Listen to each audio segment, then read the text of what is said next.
Ang ganda sana ng 1v1 namin dito ni Martis mga lodi, kaso lumapit dito yung tatlong kasama niya kaya umiwas pala ako dito. Kasi wala naman talaga makunat sa apat mga lodi, kaya iwas-iwas muna tayo dyan. Alam niyo yan mga lodi, wala makunat sa apat. Yan, iikot pala muna ako dito tapos babalikan ko sila kasi kukuha nga pala ako dito ng HP kasi low HP nga pala ako dito mga lodi. Kasama nga pala namin dito yung Lord mga lodi, nakuha namin mga lodi. Ayan, babalikan natin sila dito mga lodi, papalagan natin yan. Ayan, mapapatay ko nga pala dito yung MM mga lodi kasi sakto may ulti ako dito. Kaso nga lang, mapipitas din ako dito mga lodi pero okay lang yan kasi dalawa naman yung pitas din sa kanila mga lods. Tapos nakalapit dito yung mga kampi ko. Wala na nga palang Tori dito yung kalaban. Yung Tori na lang sa base yung natitira. Kaya medyo malaking adjustment sa amin to kasi ubos yung Tori nila dito eh.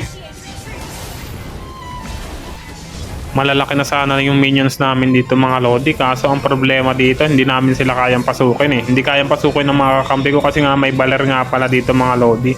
Kayang-kaya niyang itulak dito yung mga kakampi ko tsaka yung minions, so kaya rin nilang pigilan to mga lodi. Syempre hindi tayo papayag na hindi natin matatapos yung laban dito mga lodi.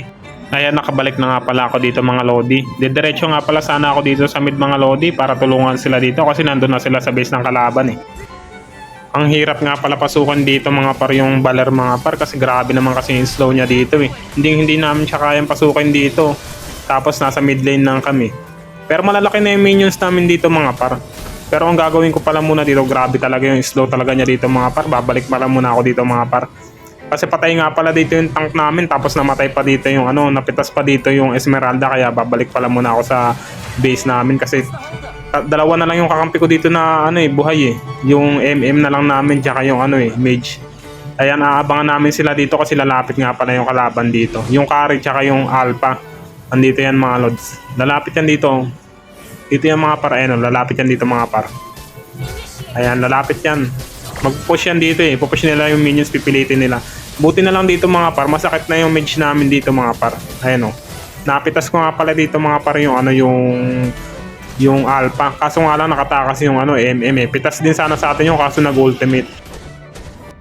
Tapos ayun mga par, diretso nga pala ako dito sa Lord mga par. Nilampasan ko na lang dito yung Angela kasi ang target ko nga pala dito is yung Martis. Gusto kong i-take down dito yung Martis para hindi siya makapag-lord dito mga lodi. Kaso na-take down din ako dito mga lodi pero na-take down ko naman dito yung Martis. Importante napatay ko dito yung Martis para hindi siya makapag-retry. Tapos dito mga par, dalawa na lang pala yung nabubuhay na kalaban dito mga par. Sabi ko sa kanila dito mag-mid na lang sila, nag-message ako dyan. Ayan o. Tapos inulit ko ulit dito, sabi ko mid na lang, nag-message ako sa kanila. Kasi dalawa na lang yung natitirang kalaban dito eh. And ita-tower lock na lang nila to mga par kasi malalaki na yung minions namin dito mga par eh. Kayang-kaya na nila yan o kahit wala ako dyan.